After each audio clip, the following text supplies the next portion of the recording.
Tell you what. I tell you what. I couldn't even sleep last night. Because this show was on the horizon. I just got done watching a whole special about 9/11 last night, and I'm more nervous. I'm watching it with my jaw on the floor, like, oh my God, remember when that happened? This was like the most incredible thing. You would think that would have kept me asleep at night. No. This is what kept me asleep at night. The top 10. I'm going to tell you something right now. My hands are shaking. Look at my hand. I got news for you right now. I consider myself a curator. What is that? All right. I couldn't sleep last night.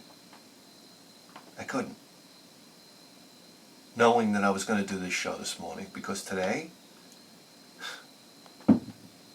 I've been putting off this show. I don't even know how to start this one. I really don't. I'm so nervous about this one. Guys, what I have over here is a stack. I couldn't even sleep last night. Of the top 10 greatest PC Engine shooters of all time. Do you understand that this is the culmination of years of gathering the games, number one? I mean, sometimes you got to order games from Japan. They take months to get here. I'm sorry, these Japanese people, they're so friggin' cheap. You can buy a game for hundreds of dollars. You think they'd be like, Air Express, get it there overnight delivery, because you paid so much for them? They take months to get here. They're coming in on a boat. If they're coming, I always picture they're coming in over on a boat on one of these like cargo ships, and it's like, here's your little PC Engine game on this huge. You know how they take those? They're like train cars that they take off the boat, and your little game is lost in there somewhere, and somebody's got to rifle around. It's a wonder the thing ever gets to your doorstep, but it finally does. Months later, no tracking or anything. It arrives on faith.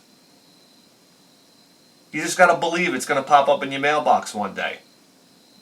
I think it took Tatsujin, when I bought Tatsujin, I think it took like 2.5 months to get to my house. I was in a panic.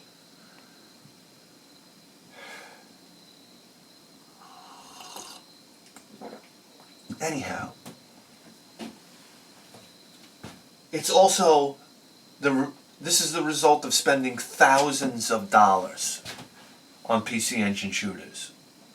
I have most of them. Most of them. Not to mention the hours and hours of gameplay. So let me tell you something right there. I don't know what any of these ragtag assholes are telling you out there about PC Engine games and PC Engine shooters. You just tuned in to the definitive top 10 PC Engine shooter list, Jack. And it starts now.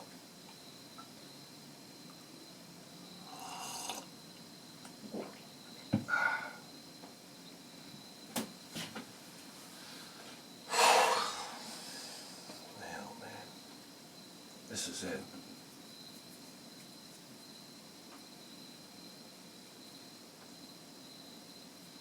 This is it. All right. Here we go. Fire up your arcade card because you're going to need it to play this game right here. You see this, guys? It's Sapphire. You think I'm joking when it comes down to Sapphire?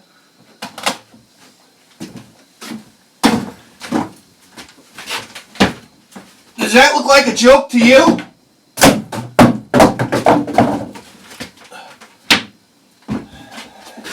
And that's a man with herniated discs, baby. Alright. What are you going to say about Sapphire? All I can say is, it's an absolute crime this was never released in America.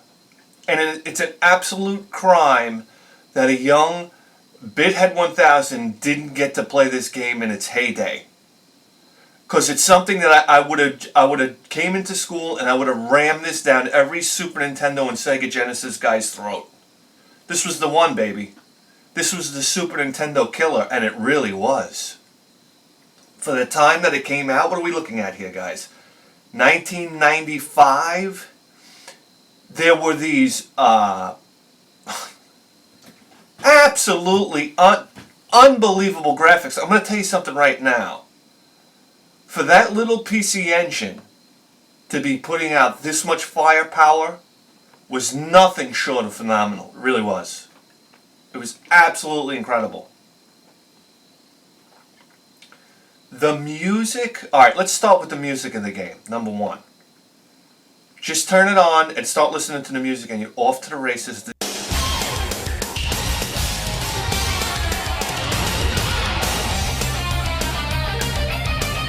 This game has an arcade feel like many of the Sega Saturn shooters have. I don't know what it is. You put on Don Pachi and it's like you just plugged in an arcade cabinet. Some games just have that arcade feel. And this is one of them. And all of a sudden you're mesmerized by beautiful backgrounds. I mean, the whole first level is inspired by Blade Runner. I mean, come on. Puffs of flame coming out of buildings, holographic advertisements, blimps flying through the air.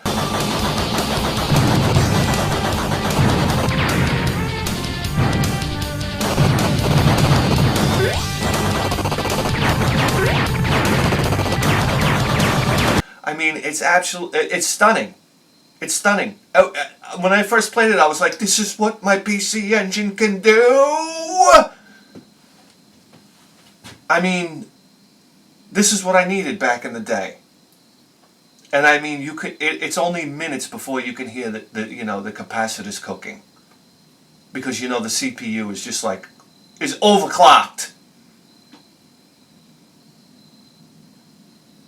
And I mean, you run into bosses, these polygonal bosses, and you're saying, oh, polygons. But let me tell you something. It's such a refreshing treat to see on the PC Engine. It's like, she's doing it. She's doing it!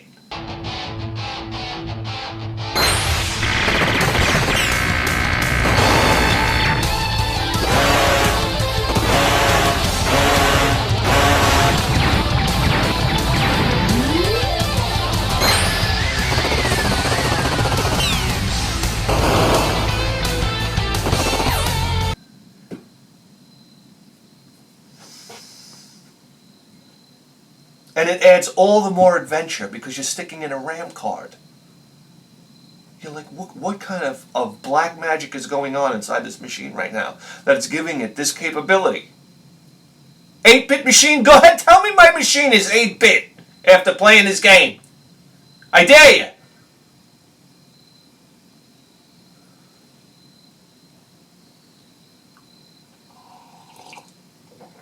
And it cracks me up, the music. What do they do? Hire Van Halen?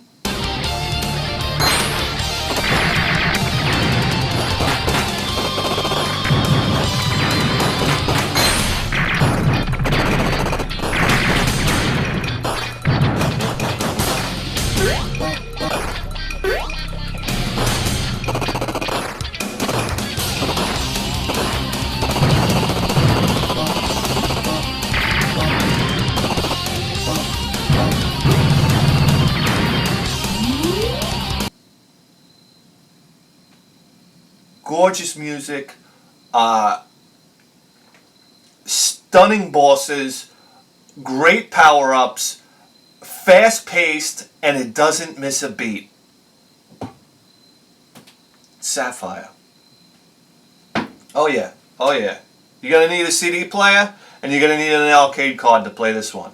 So, pull your wallet out. Oh, by the way, what's it going for? Almost $1,000 now. Okay, number one. And listen, I went into the museum last night, I pulled down the case, I cracked it open, I looked at the games, and I said, oh my God, this is going to take hours to figure out the top 10 list here. I swear to God, it took less than 5 minutes. That's how decisive I am on these games. and I just so happened to drop this one. Okay, I think I paid like $750 for this game, and I dropped it last night. Oh yeah. When I dropped it to it was like blip blip blip, like it was bouncing out of my hand, and finally I was like, ah! I looked down, and you could have put my asshole knot clinched so hard you could have sheared off a piece of rebar in there. Luckily, it landed flat on its back. If it would have landed on the corner, lights out. Wrinkle in the manual, yeah, forget about it.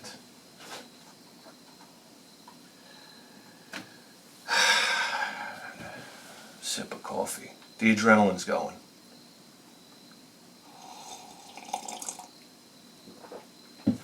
Sip of coffee.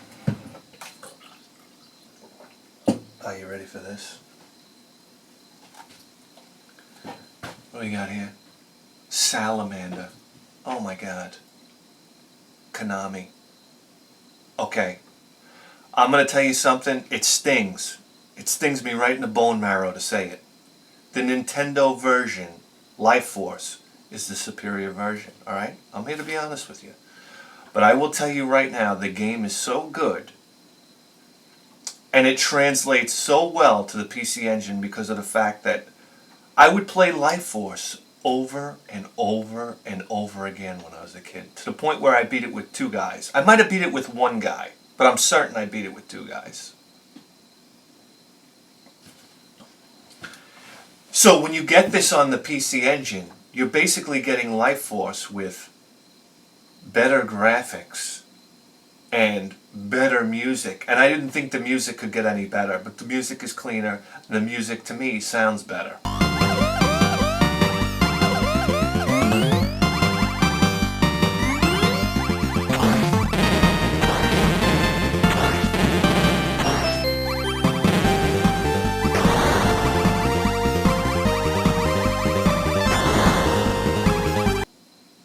Okay, and you're just getting this just incredible shooter with the Gradius weapon mechanic. Okay, and you're flying, you know, the Vic Viper, and it's just like, it was like welcome home. It's like it was like the second PC Engine game that I picked up, and it was like, Jesse, welcome home.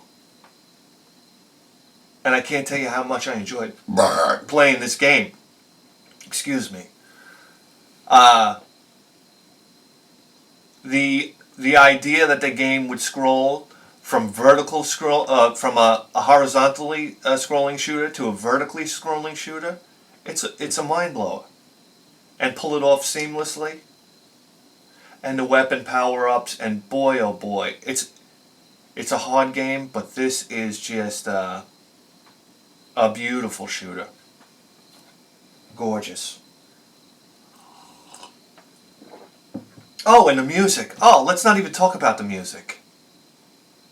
The music just brings you to a place where you're like, this is Konami firing on all cylinders.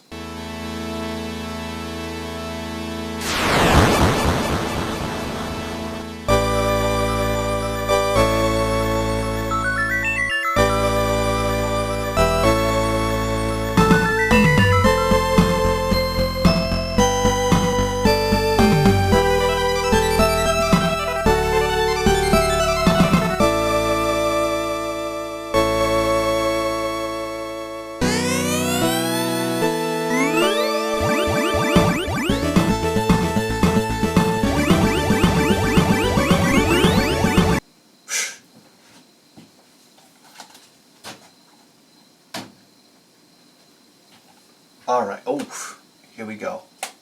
I almost forgot the order here.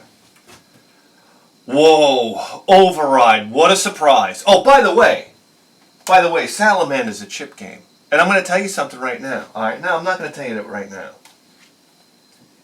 Override, right here, was a late arrival, one of the last shooters that I purchased. And, wow. Override was one of those games where everybody had it as an honorable mention on their top 10 list. Well, I got news for you, Jack. It's on the list.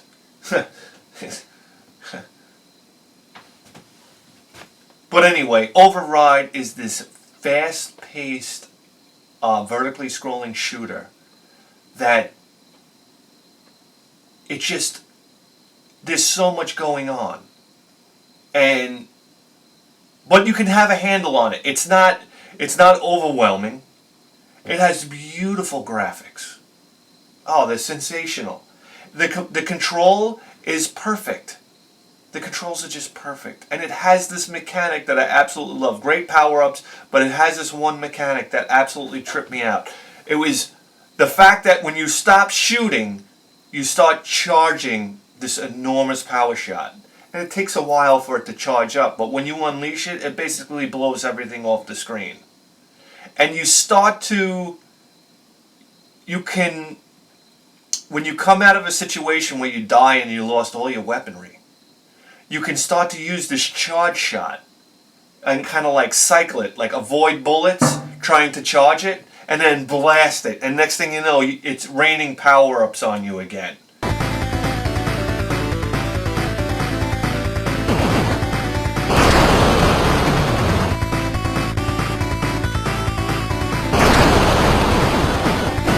And you get to get back in the game pretty easily with power-ups. And then you say to yourself, well, can I continue to do that throughout the board? And sometimes you can. And it turns into this game where you're just avoiding bullets the whole time and letting off this blast. And sometimes you're pinned in the corner and you're just trying to guess because there's no timer or there's no meter or anything like that. And you're just trying to guess when this blast is coming.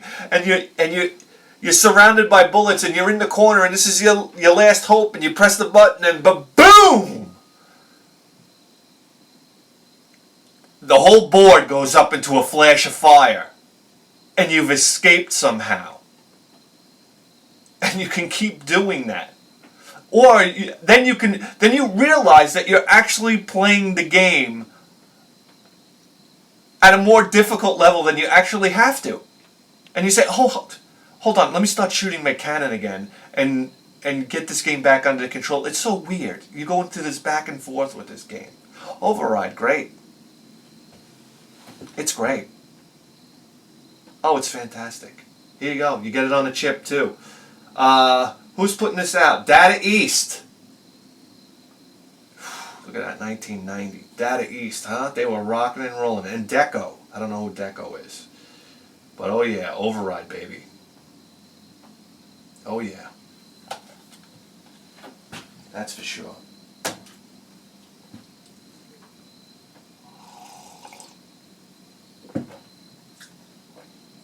Here we go. Number 7. Konami's. Oh, by the way, this is a chip game. This is a Hue card game. Guys, Konami's at it again. Are you ready for this? For number 7? Gradius 2. Oh my God. You take the best of what Life Force had to offer, Salamander, what Gradius had to offer. Gradius is a great shooter. The only thing that bums me out about Gradius is you keep on playing the same end boss again. Well, here it is. They took Gradius to a whole new level here. I mean, you're talking about these gorgeous end bosses now, and the same style of gameplay and power-upping and weaponry. And this is just a smooth moving, beautiful graphics. It's like, let me relax now. It's like it's like Gradius and Salamander assaulted me, with difficulty. And now this is almost like a Gradius. Don't get me wrong, it's hard. It's hard. But you can almost sit back, enjoy the graphics, enjoy the CD music, and really take a ride with a game series that you fell in love with, right? With Gradius 2. Oh my God. Beautiful, beautiful game. Beautiful, an artistic game on so many levels. Number 1, the cover art. What are you kidding me? Number one. Number two, the music.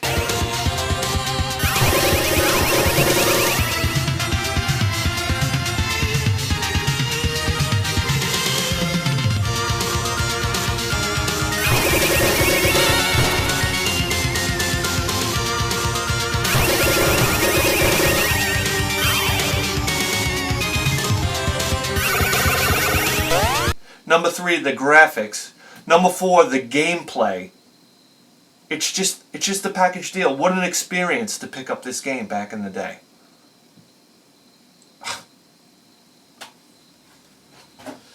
The Japanese were very lucky. We're very lucky. We have to sit here and imagine they lived it.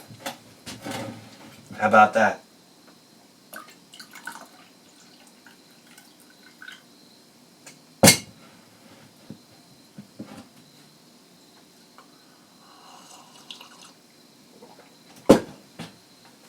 All right, here we go. Number 6.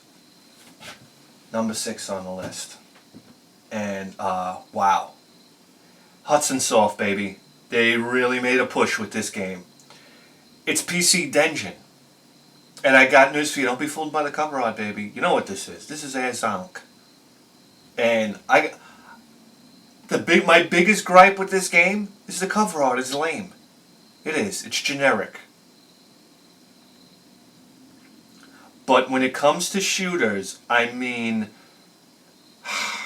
what are you going to say about Hedgehog? This is just like, this is pushing, this is a hue card, guys. This isn't a CD-ROM.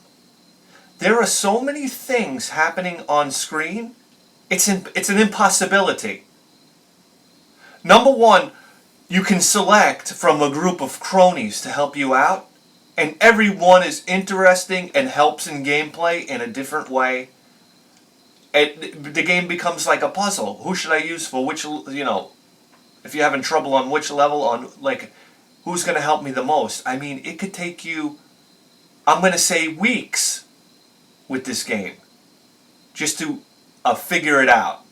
The proper combinations to use. I mean, the replayability value on this game is off the charts. It's fantastic. The graphics, the music. I don't know who's the sick son of a bitch that tuned the music for this game. It's mind blowing.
Listen, I love the PC Engine CD player for the music, but I'm going to tell you right now, I love chip music like you can't even understand. And this is some of the greatest chip music ever made. And I mean, graphically, this thing is going bananas.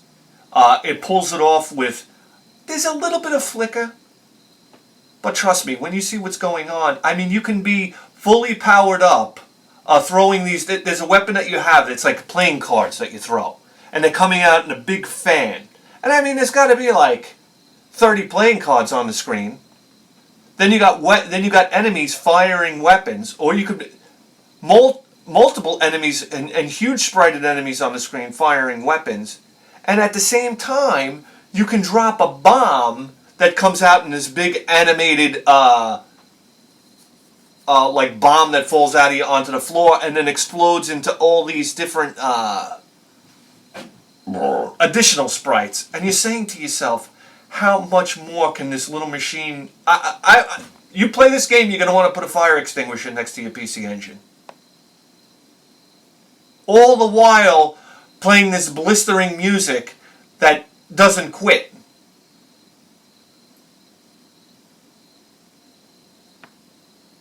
You're going to blow out a circuit breaker in your house.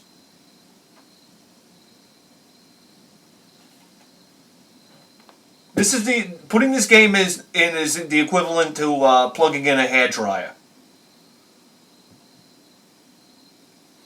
It's just, you know, they made a push with this game. They released Hedgehog. I think they put it out towards the end of the TurboGrafx life cycle, and they made a push with this game. This game was a statement. Hudson Soft was not fucking around. That's for sure.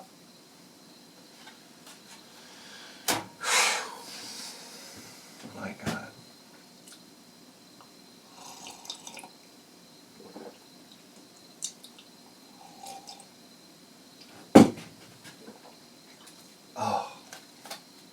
Oh my God, I see Irem. I see Irem, and already I know what we're dealing with here. And here we go. This is a black sheep. Here we go. I mean, you could still pick this game up for nothing. Next to nothing. What is it, $30, $40 game? It's Image Fight. And I'm here to tell you right now, this is one of the greatest shooters of all time. And you can only understand it when you play it. Because you look at it and you're like, the graphics are like, the music is like, but when you play this game, and number one, this has the greatest formula for a shooter for me. An overhead vertical scrolling shooter, that's my favorite type. And then the unlimited continues. Okay? And when you have a shooter with unlimited continues, I think of games like Sinistron and others. And it's like, I think of my buddy Phil. I would have went over to Phil's house with this game when we were younger, okay? I would have walked through the door, I would have went straight into the kitchen, and I would have made a fucking cruel to your pancreas, a pancreas melting pitcher of iced tea. Where you would need like a hammer chisel to get the granules of iced tea sugar out from the bottom of the pitcher. Anyhow, and then we would just go back and forth with this game. You'd stay up all night, and you would just pass the controller back and forth, and you'd have to try to memorize this game. It's enormously difficult, but as you play this game, you realize that the people that designed this game, they were like the engineers. Right? The engineers from the Alien movies. What do they call those guys? The engineers? The navigators? I don't know what they are. This game was designed by a higher life form. Alright, forget about the pyramids. Forget about cave drawings. You know, and this sort of thing. It's right here in your hand. Aliens designed this game. And you realize when you go to the penalty zone, this is the training cartridge for people that want to play shooters. If you beat Image Fight, you're on a whole new level in my eyes. You've arrived. You're an expert. That's all. The guys down at Irem, I don't know what's going on down there.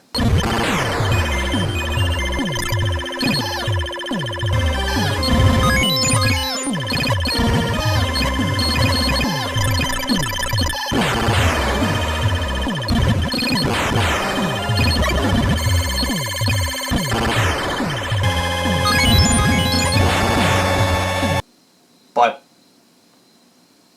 this is a masterpiece. And you can only realize that after playing it. And I'm not just saying playing it and maybe doing a level or two and then putting it down. You really got to grind it out, man. You really got to grind it out. This is just one of the greats of all time. Whew, that's how it's heating up, huh?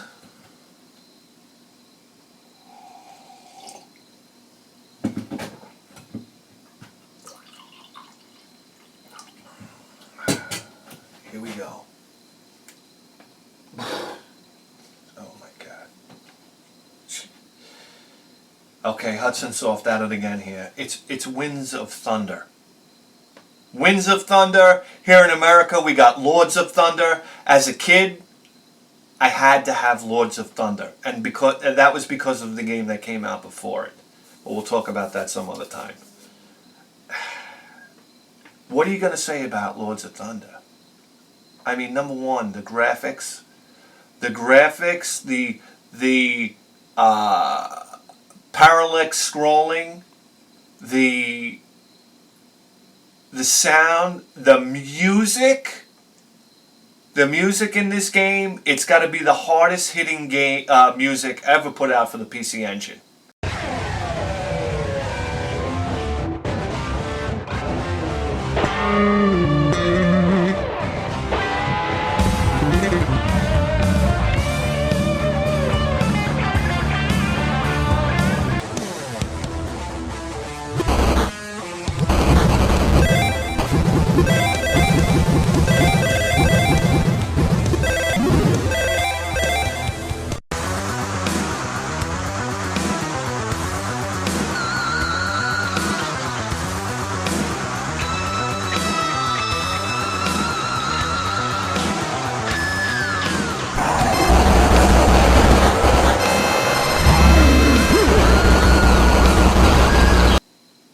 It's in your face metal. It never lets up, and it's just this driving heavy metal music the whole game. Oh my God! I can remember setting this up in my room. I had my little TV. My aunt gave me when I got my PC Engine. Okay, my aunt got me a television set. Didn't get me it, gave me a television set. A color TV. I'll never forget. It had the wood grain on the outside. Had the knobs, no remote control. And when I set that up in my room, that was it. I was a free man. I didn't have to fight my sister, who wanted to watch Fantasy Island. It would be like a Friday night, and I wanted to play video games into the night. Oh, my sister would come in. She had to watch Fantasy Island. And then we'd have the big battle royale. And my parents would be away, and my sister would be babysitting me, so she'd be on this power trip. She'd come over, she'd shut off the video game so she could watch Fantasy Island, and then that was it. It was on, Jack. She was supposed to put me to bed at a certain time. I'd pretend like I'm going to bed, then I'd run out, I'd go into the kitchen, I'd grab a fucking wooden spoon and a pot and a pan, and I'd start running through the house, banging on the pot and the pan. She'd flip out, because she was like Mrs. Authoritarian at the time. I'm in charge. And then it was back to bed again, and then I'd run out and I'd rip the couch cushions off and like whale her in the head, like sneak up on her, whale her in the head while she's watching Fantasy fucking Island. What, are you kidding me? By the time, shut off my video games, by the end of the night, she was ready for a straitjacket. And I can remember my father coming home and flipping out, because she was crying, I was up running around. And my father being like, you want to do this? He's like, next time. He threatened to have a girl down the block babysit us who was like younger than the two of us. Like, she was like a 12, like, maybe not younger than me, but younger than my sister. And I mean, oh my God, how degrading is that? How embarrassing. And then she would have told everybody at school that was a good, let me tell you something, my father, that was a bright move. Man, that was a bright move right there. Have a younger girl babysit because she couldn't keep things under control. So I mean, that's what kind of evened the power out.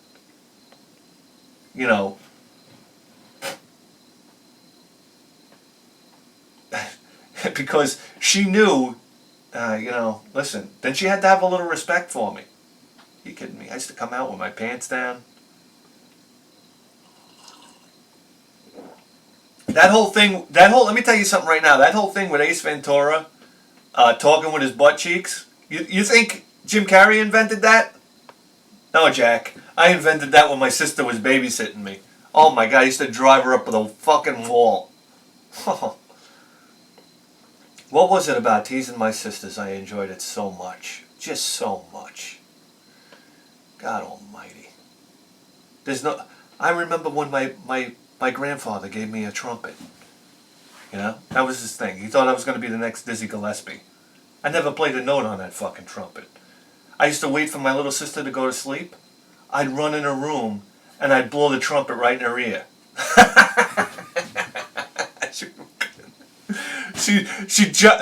You know how in cartoons the cat comes off the fucking bed? I don't know, somebody's sleeping. She was up in the air. It's like every muscle in her body contracted. She was like levitating off the bed. And then screaming, hysterical, crying, "Get out! Get out!" And I just run out of there, laughing so hard. I like popping blood vessels in my eyes from laughing so hard. Come on. Anyhow. What are you talking about? Lords of Thunder. Oh my God, select what level you want.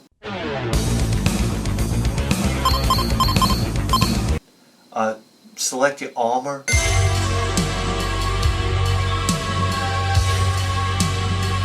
Select, it had like these earth, wind, fire element armors that you put on. And then you can go to you collect for every enemy you kill, you collect these gems. And then you can use the gems to buy items at the end of the board.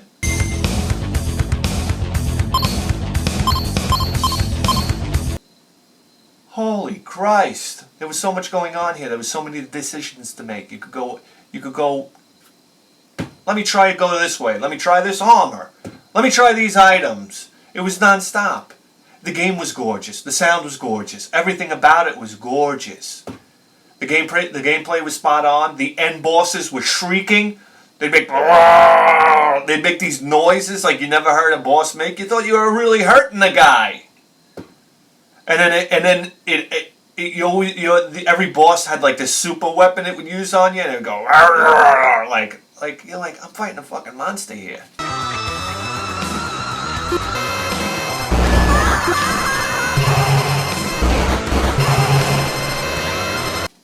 It's incredible. Boss. I got news for you. We never used to call it boss when I was a kid. We called it master. I'd say, hey, that's I'd say to Stevie, oh, I got up to the master on, such and such a level. He said master too. Everybody said master. Nobody said boss. It wasn't until I started watching YouTube that I started calling them boss. I was like, oh, maybe they're bosses. Everybody's calling them bosses. That's the beauty of not knowing everything. Because people had their own vernacular.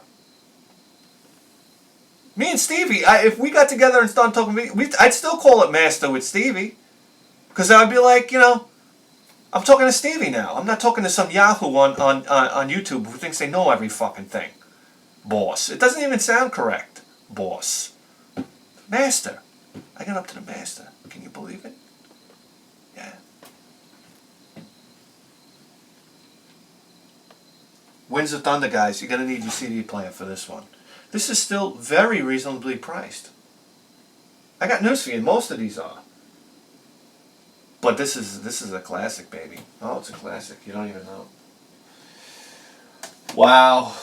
Wow. Which brings us to another Hudson Soft amazing game. And it's the predecessor. It's Gator Thunder, man. This was a launch title for the Turbo Duo. I don't have to tell you about this game. It is, as far as CD shooters on... I'm sorry, it might be one of the greatest shooters of all time. It's one of the greatest horizontally scrolling shooters of all time. It's absolutely in the top 5. Excuse me. Put that in your pipe and smoke it. Who wants to come down here and tell me otherwise?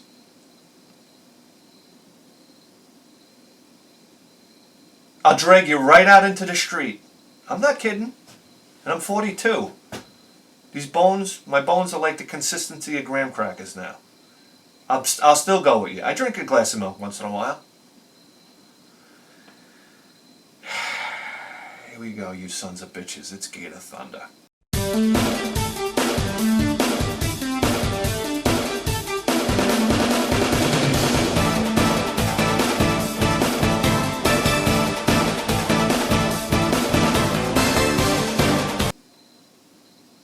say about Gator Thunder was the first time I ever played a shooter that had this rockin' and rollin' music.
These cutscenes, these animated cutscenes, they were blowing my mind.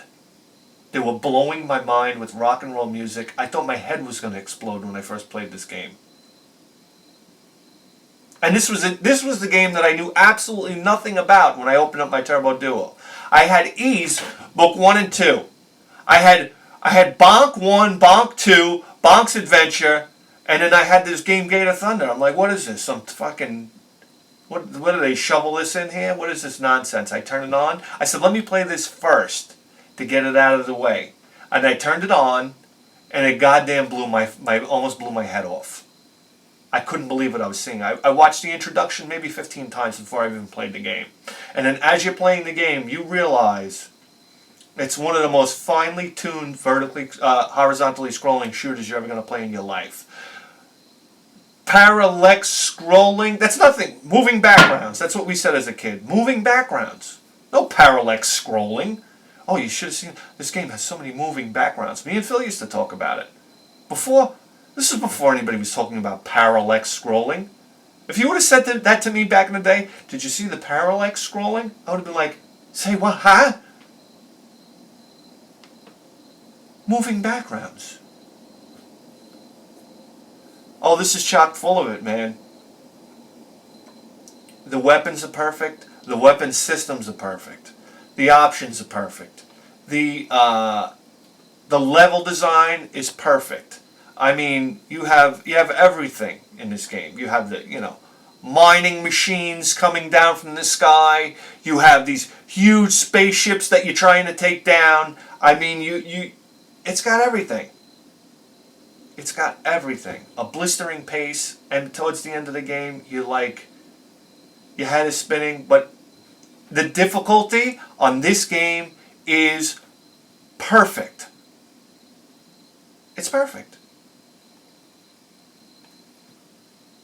Everybody can learn a lesson. Every person that designs shooters for a living can learn a lesson from this game, because it's almost perfect. That's all. That's all. Wow.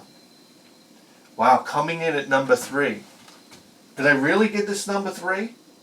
No, we're at number 2. I'm losing count here. Yes, we're at number 2. Boy, this was a tough one. This maybe deserves the number 1 spot. But I can't do it. I can't do it.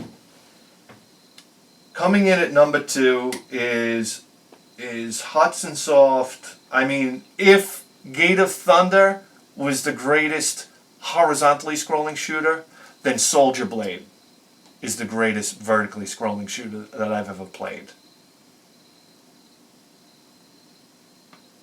This, my friends, is the Cadillac of vertically scrolling shooters. You ever drive a Cadillac? Neither have I. I drove a Lincoln, okay? I had an 87 Lincoln, baby. Listen, I drove a Thunderbird, 77 Thunderbird. You could turn the steering wheel with your pinky finger, okay? the car would just float over the bumps. This is something people don't experience anymore. You get in these new cars, you feel like you're driving a trash can down the street. Guys, America has lost its edge, all right? We used to drive cars that were almost 5,000 pounds, baby. All right? You go over a pothole, you wouldn't even... pot what? There's no such thing as a pothole in these cars.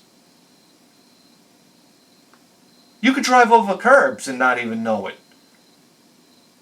And it was just an experience of comfort. Like, I used to love how they said European luxury. European luxury? Europeans don't know anything about luxury. You sit in their seat, you sit in the seats, they feel like you're sitting in a fucking... at the bleachers at a basketball game, a high school basketball game. You sit in a Lincoln or you sit in a Cadillac, you're sitting in a recliner. Number one, and I'm not joking you, baby. Ashtray on every door, cigarette lighter on every door, stereo system that'll pop your ears. Not that you need it driving that car. That car, when I had a Lincoln, 87 Lincoln, one of the most beautiful Lincolns ever made, black. I had the spoked wheels on it with white wall tires. It looked like I might as well had a Tommy gun. And the only thing missing was Robert De Niro, Harvey Keitel, and Al Pacino sitting with me in the car, smoking cigarettes and combing our hair with a bone comb. Oh my God. Driving that Lincoln, I don't think I ever drove it more than 15 miles an hour. You would be behind me honking the horn. I'd be like, fuck you. What are you going to do about it? Cruising. People don't cruise anymore. There is no cruising. You have no idea what it's like to cruise around in a big car. Oh, sure, listen, it had power. Power when you needed it. But you never needed it because you were so relaxed. I used to drive some of these cars and almost like laughing while I'm driving because it was just such an enjoyable experience. That's American luxury, pal. And heat in the wintertime that you could toast bread. AC in the summertime, you could roll down the windows and you could roll down the windows and cool down the beach. I'm not even going to tell you. It's just like, what happened to my country? I don't know. Here we go, Soldier Blade, baby. It's a Cadillac. It's a Lincoln. This is the way shooters used to be. Okay? Number one, the gameplay is everything it should be. Nothing it shouldn't be. It's absolutely... They couldn't have did a better job on the gameplay. The feel of it is so nice. When you're driving a spaceship with your thumbs, it's the way it should be. That's all I gotta say. The music? What do you say about the music?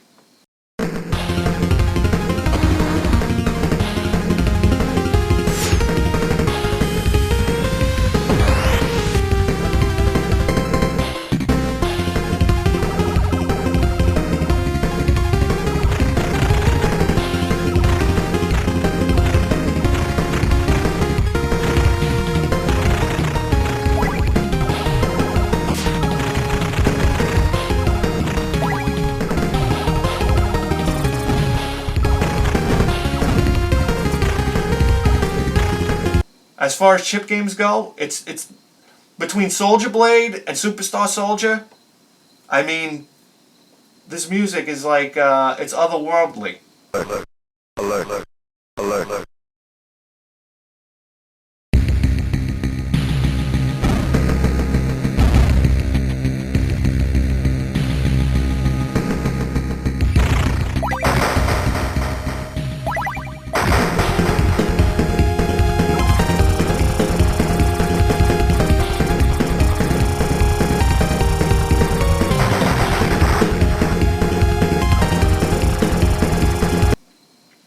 It's fast-paced. The enemies range from huge sprited enemies to small sprited enemies. This game, there's a flow to this game that never stops. You never get pulled out of the game by any type of flicker. You never get any type of slowdown. This game was purpose built for this PC engine, and it's rocking, man. And it's on HuCard. And I got news for you right now. I don't know if you've noticed, but 6 out of the 10 games so far were on HuCard. So all of you cheap fucks out there that just want to buy a core graphics or a standard PC engine, you're in luck. You're in luck, because there are a lot of good HuCard shooters out there. Okay? You buy this, well, listen.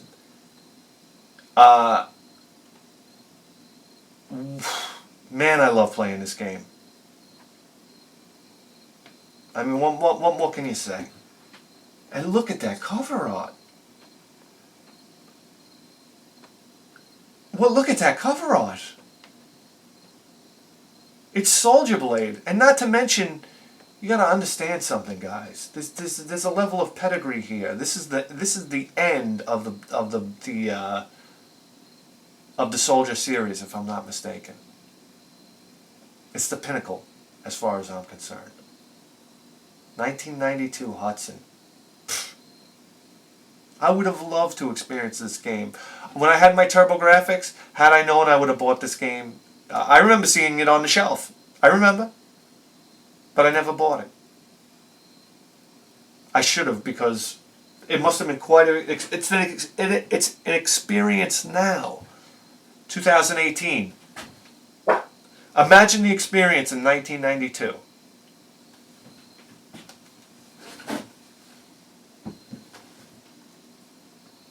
Well, here's a game that I did experience in the early 90s. And it's the #1 game as far as I'm concerned. I think it's the #1 shooter of all time.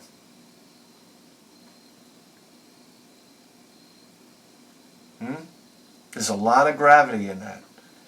I think it's the #1 shooter of all time. And the TurboGrafx and the PC Engine absolutely nailed it. On the PC Engine, it had to come on 2 cartridges. 2 HuCards. Because programmers didn't, at the time, know how to stuff it on 1. That's R-Type, baby. R-Type. Sip of coffee for R-Type.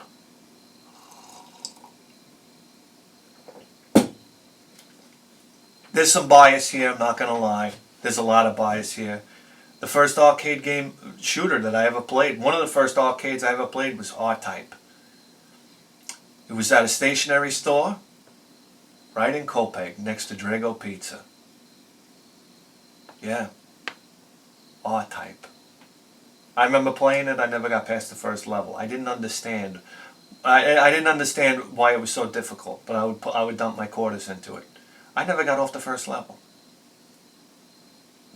And when I got my TurboGrafx 16, I requested R-Type, and I got it Christmas morning with my TurboGrafx 16 and Legendary Axe 2.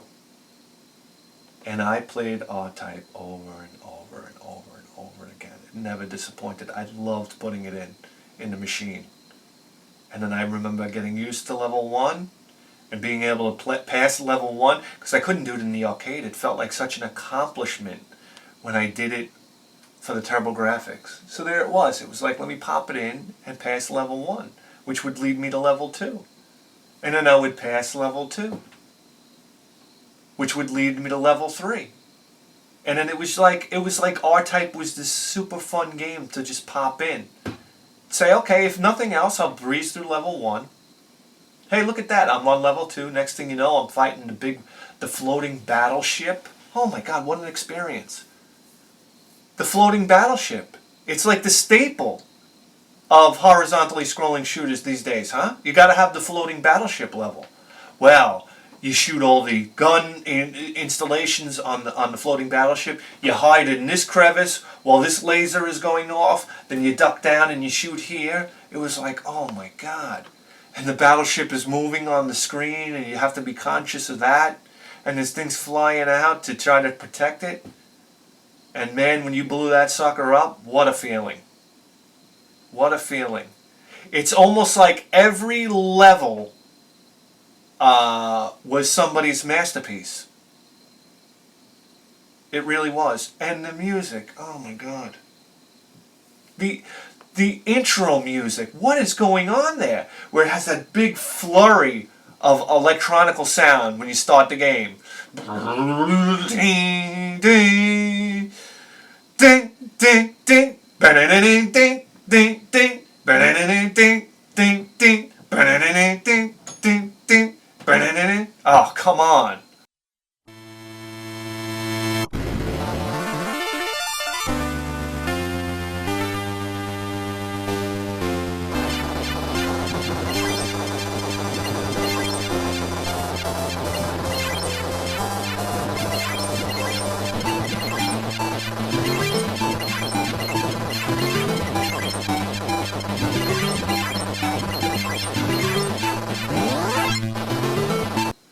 Or the second level had that creepy music. Is that like all that background? And it's like these aliens coming out. Every level was a masterpiece.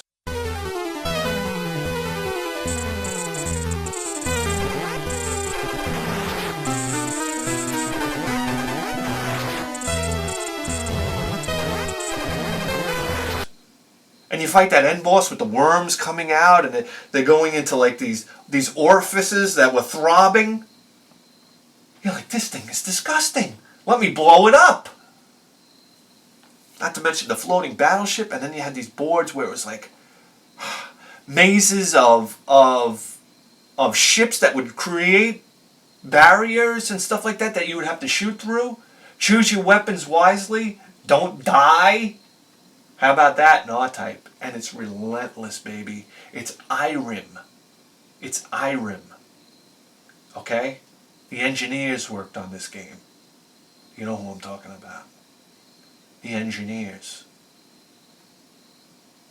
And just the animations of your spaceship. You have this spinning laser upgrade on the front, and your options are spinning around. It looked absolutely gorgeous.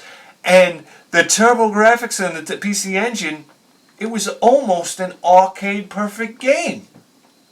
To do that. What's the year? I should know. To do that back then. We're talking 1980s, guys.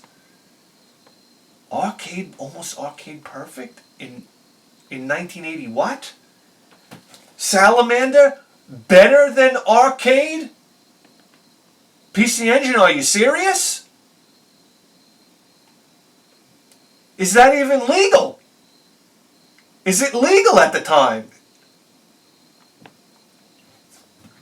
Guys, here you go. It's Hudson Soft. Hudson Soft? No. R-Type is IRIM, right?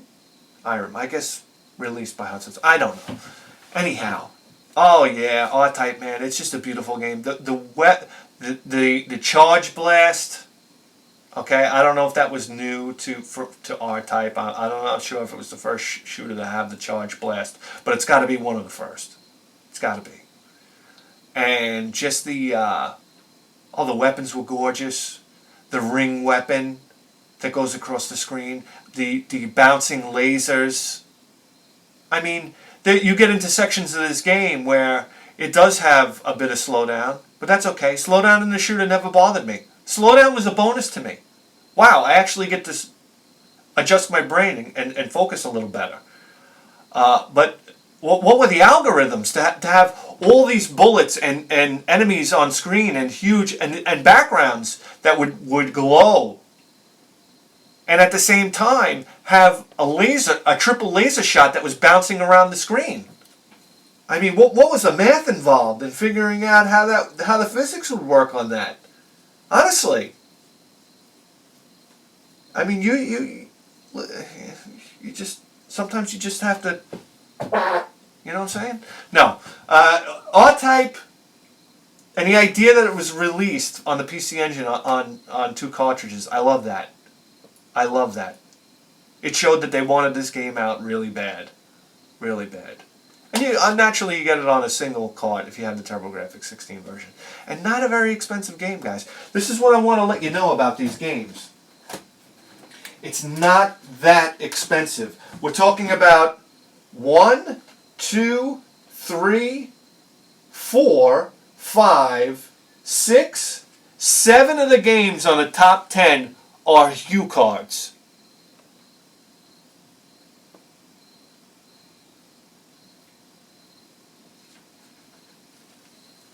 And now the PC Engine shooters are expensive, but they're not. This top 10 list, other than Sapphire, these are pretty affordable games. Anyhow, guys, that's it. That's the definitive top 10 list. You just tuned into the greatest video game program in the history of human civilization. And you better believe that. With a 4K face!